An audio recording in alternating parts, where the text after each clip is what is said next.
Assalamualaikum warahmatullahi wabarakatuh. Sekarang kita akan belajar tentang teorema Pythagoras untuk kelas 8 semester 2. Nih, judulnya adalah teorema Pythagoras. Materi pertama pada semester 2, teorema Pythagoras. Apa itu teorema Pythagoras? Teorema Pythagoras itu namanya berasal dari nama orang, yaitu Pythagoras, salah satu ilmuwan atau filsuf yang lahir sekitar 500 tahun sebelum Masehi. Ya. Jadi teori ini ditemukan oleh Pythagoras. Untuk apa? Teorema Pythagoras ini berlaku untuk segitiga siku-siku. Jadi untuk menghitung segala hal yang berhubungan dengan segitiga siku-siku. Mari kita cari tahu apa sebenarnya bunyi dari teorema Pythagoras, ya. Jadi Pythagoras itu mengemukakan teori ya ini Pythagoras itu mengemukakan sebuah teori atau teorema, yaitu pada segitiga siku-siku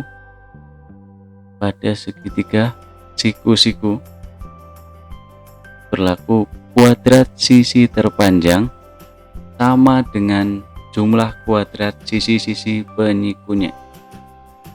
Jadi ini yang harus dihafalkan oleh adik-adik, ya.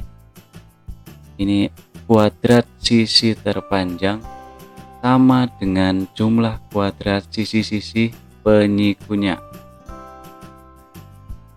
Kalau 3 kali baca, hafal. Kuadrat sisi-sisi terpanjang sama dengan jumlah kuadrat sisi-sisi penyikunya. Maksudnya apa? Nah, kalau sudah hafal, nanti kita maknai apa sebenarnya makna dari bunyi teorema Pythagoras ini. Jadi pada segitiga siku-siku, jadi kita harus tahu dulu segitiga siku-siku. Nah, segitiga siku-siku itu segitiga yang memiliki salah satu sudut yang besarnya 90 derajat. Yang namanya siku-siku itu sudutnya 90 derajat. Jadi salah satu sudut dari segitiga itu besarnya 90 derajat, ya. Dan segitiga itu memiliki 3 sisi. Kalau kita gambarkan di sini, kita ibaratkan ini ada sisi A, B, dan C. Sisi A, B, dan C. Pelan-pelan saja, enggak apa-apa. Sisi A ini seperti yang kita lihat, sisi A adalah sisi yang paling pendek dan sisi yang paling panjang adalah sisi C, ya. Sisi yang paling panjang itu adalah sisi C. Karena kita kasih nama C di sini, maka sisi yang paling panjang itu adalah sisi C. Dan siku-siku itu ada di antara sisi A dan sisi B. Nah, maka sisi A dan B itu disebut sebagai sisi-sisi penyiku. Paham guys sampai sini? Ya. Jadi sisi terpanjangnya itu sisi C, sisi penyikunya itu A dan B, karena siku-siku itu berada pada sisi A dan sisi B. Jadi kita tarik kembali ke teorema Pythagoras yang tadi. Kuadrat sisi terpanjang sama dengan jumlah kuadrat sisi-sisi penyikunya. Kita baca sekali lagi sampai plotok, sampai hafal benar-benar. Kuadrat sisi terpanjang, ya. Kuadrat sisi terpanjang. Sisi terpanjang berarti adalah sisi C di sini.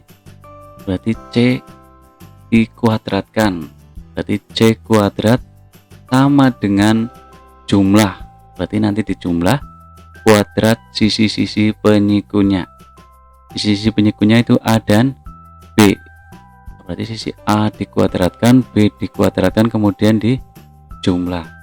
Jadinya seperti ini ya. Jadi kalau menurut gambar segitiga siku-siku ini, maka berlaku C kuadrat sama dengan A kuadrat ditambah B kuadrat. Sudah ada gambaran, mari kita coba lagi. Coba lagi. Ini namanya saya rubah. Kalau namanya saya rubah, masih tetap kita tahu ada sisi terpanjang ya, sisi terpanjang atau sisi miring. Sisi terpanjangnya di sini adalah sisi A. Dan sisi penyikunya adalah sisi B dan sisi C. Jadi sisi terpanjang itu adalah sisi A, sisi penyikunya itu adalah B dan C, karena siku-sikunya ada di antara sisi B dan sisi C. Paham sampai sini? Berarti kalau kita terapkan ke teorema Pitagoras, maka bisa kita tuliskan A kuadrat itu sama dengan B kuadrat ditambah C kuadrat. Ya, betul. Sudah lumayan. Coba lagi. Nah, kalau seperti ini, ada sisi NOM. Yang paling panjang adalah sisi M, ya betul.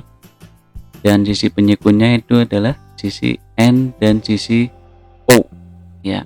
Jadi dapat kita tuliskan, ya betul, M kuadrat sama dengan N kuadrat ditambah O kuadrat.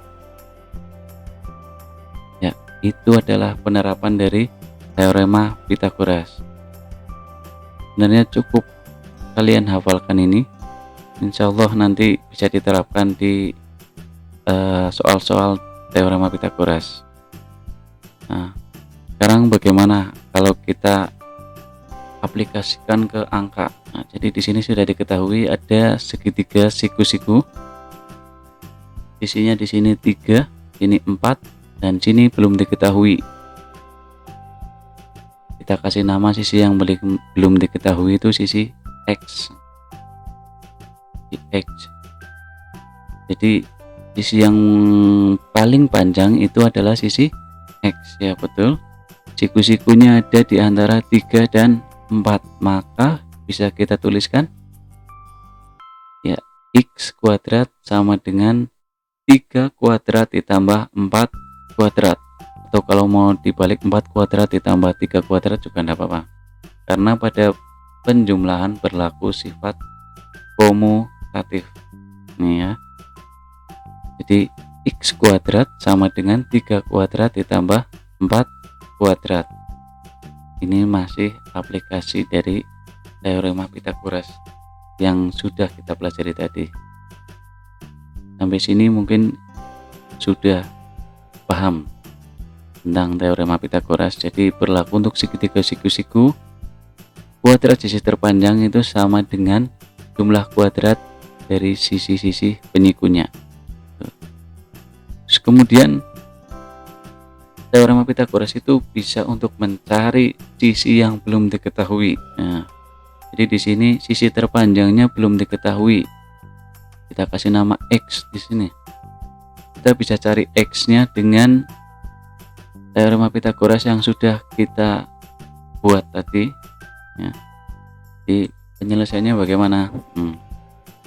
X kuadrat sama dengan 3 kuadrat ditambah 4 kuadrat. 3 kuadrat ya 9, dan 4 kuadrat itu 16. Jadi X kuadrat itu masih akan kita cari pelan-pelan saja. X kuadrat itu berarti sama dengan 3 kuadrat itu 9, dan 4 kuadrat itu 16. Jadi X kuadrat itu 9 tambah 16 ya 25. Jadi X kuadrat itu nilainya 25. Nah, dari sini kita sederhanakan saja. Jadi kita cari bilangan berapa yang kalau dikuadratkan itu hasilnya 25. Nah, atau bisa kita cari akar 25. Kalau yang bingung cukup dinalar saja. Bilangan berapa yang kalau dipangkatkan 2 hasilnya 25?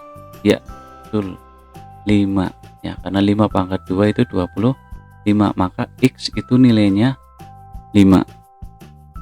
Ya, jadi kita ketahui dari sini, dari teorema Pythagoras ini, maka jika ini segitiga siku-siku, ini 3, sisi yang lain 4, maka sisi yang paling panjang itu adalah 5. Sampai sini bisa? Oke, lanjut. Nih, ini penting sekali ya, karena kadang ada yang mungkin lupa, adik-adik banyak yang lupa tentang kuadrat. Ini 1 kuadrat itu berapa, 1, 2 kuadrat itu 4, dan seterusnya. Ini sebaiknya dihafalkan terlebih dahulu, minimal 1 sampai 10 kuadrat. Tuh. Tujuannya apa? Tujuannya supaya nanti tidak kesulitan ketika sedang mengerjakan atau menyelesaikan soal-soal Pythagoras. Jadi dari 1 kuadrat sampai 10 kuadrat itu harus dihafalkan, penting sekali ini. Nah, terus nanti untuk 11 dan seterusnya bagaimana? Ya, 11 dan seterusnya nanti kita pakai ini juga ya. Jadi ini sudah dihafalkan, maka nanti 11, 12, 13 kuadrat dan seterusnya insya Allah bisa menyesuaikan. Kita lanjutkan lagi. Ada soal lagi. Ini segitiga siku-siku di sini. Nah, sisi yang paling panjang adalah A, ya betul. Sisi A adalah sisi yang paling panjang dan sisi penyikunya itu 6 dan 8. Maka kalau segitiga siku-siku di sini berlaku teorema Pythagoras. Kita buatkan atau kita aplikasikan ke teorema Pythagoras, yaitu A kuadrat sama dengan 6 kuadrat ditambah 8 kuadrat. Jadi, karena sisi terpanjang itu A, jadi A kuadrat itu sama dengan 6 kuadrat ditambah 8 kuadrat. Terus kita lanjutkan sama seperti tadi. Jadi A kuadrat itu adalah 6 kuadrat. Nah, jadi 6 kuadrat itu 36 dan 8 kuadrat itu 64. Jadi A kuadrat itu 36 ditambah 64.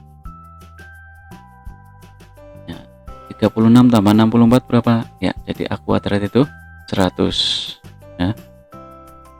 Sama seperti tadi, bilangan berapa yang kalau dikuadratkan itu hasilnya 100? Ya, 10, betul.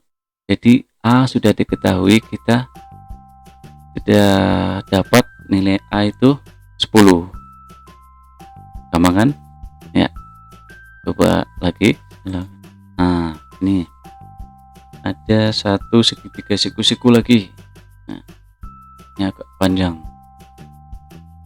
Jadi di segitiga siku-siku ini ada X, 12, 13 ya, yang diketahui X, yang belum diketahui maksud saya.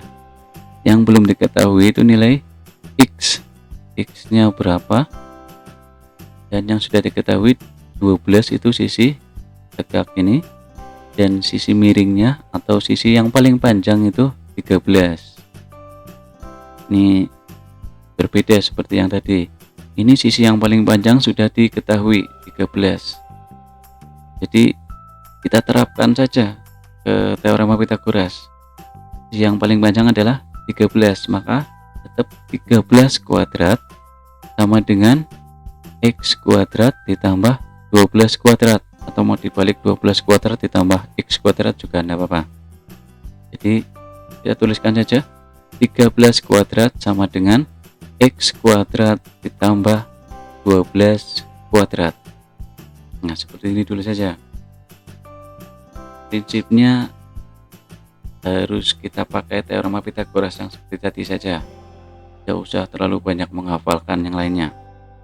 Jadi 13 kuadrat sama dengan x kuadrat ditambah 12 kuadrat. Kemudian kita cari yang bisa kita hitung kan 13 kuadrat dan 12 kuadrat. X kuadrat nanti kita simpan dulu sini. Di 13 kuadrat itu ya 13 kali 13 169. 12 kuadrat itu 12 kali 12 144. Jadi kita tuliskan, kita turunkan saja. Nah 169 itu berarti sama dengan x kuadrat ditambah 144. Nah, x kuadrat ditambah 144. Nah, supaya tidak bingung, bagi yang sudah paham aljabar pasti gampang. Nah, jadi kalau memang wah udah lupa aljabar, nah kita ibaratkan ini x kuadrat itu kita kurung saja seperti ini. Nah 169 itu adalah berapa ditambah 144, atau 144 ditambah berapa yang hasilnya 169 ya, gampangnya seperti itu.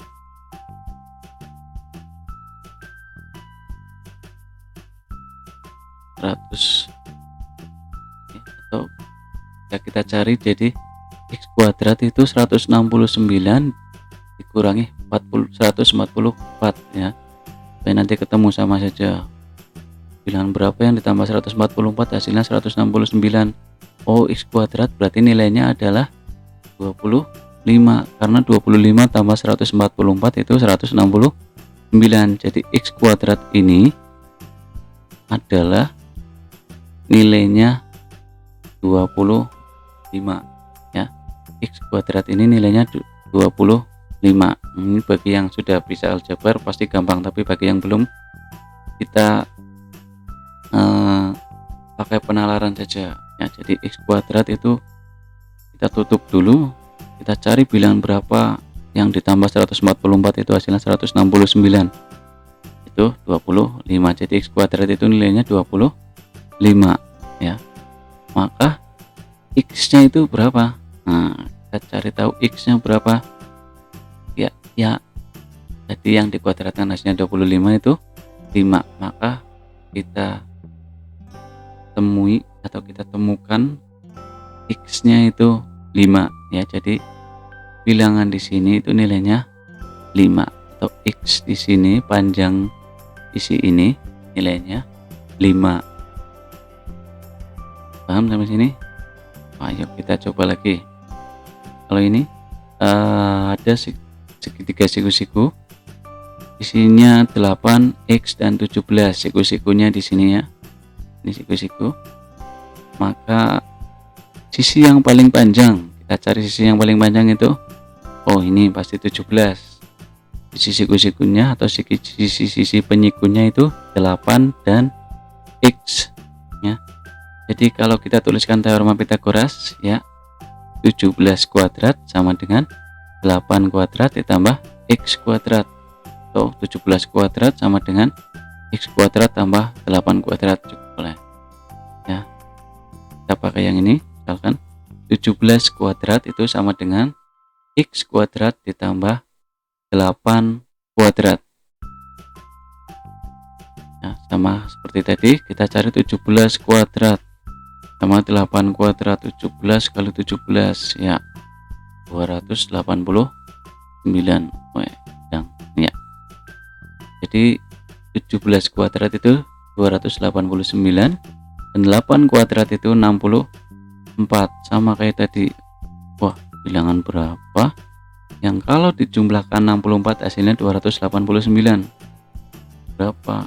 Udah, ini nanti x kuadrat itu nilainya 289 dikurangi 64 saja, kalian ketemu. Jadi x kuadratnya itu wah adalah 225. Jadi 289 itu 225 ditambah 64 ya. Jadi ketemu x kuadrat itu 225 5. Nah, kemudian kita cari bilangan berapa yang kalau dijumlah atau dijumlah. Kalau dikuadratkan itu hasilnya 225. Nah, ini kalau kalian belum hafal atau susah nyarinya, nih kalian kan hafal 10 kuadrat. 10 kuadrat itu 100, berarti lebih dari 10. Kalau 20 kuadrat itu 400. 20 kuadrat itu berarti 20 kali 20 400. Oh, berarti tidak sampai 20. Di antara 10 dan 20. Antara 10 dan 20. Antara 10 dan 20 yang belakangnya itu di belakangnya ada angka 5. Wah, nah, kita langsung ketemu antara 10 dan 20 yang belakangnya angka 5 ya. Di X nya itu 15. Mudah ya. Jadi kesimpulannya kalian harus hafal dulu. Jadi teorema Pythagoras itu adalah untuk segitiga siku-siku dan bunyinya kuadrat sisi terpanjang sama dengan jumlah kuadrat dari sisi-sisi penyikunya. Sampai sini saya kira sudah cukup. Nanti kita lanjutkan materi teorema Pythagoras dengan latihan-latihan yang selanjutnya. Semoga penjelasan kali ini dipahami. Kalau kurang paham bisa diulang-ulang lagi. Nah, intinya nanti kalian harus tahu sisi yang terpanjangnya itu berapa, sisi penyikunya itu berapa. Itu. Dan wassalamualaikum warahmatullahi wabarakatuh.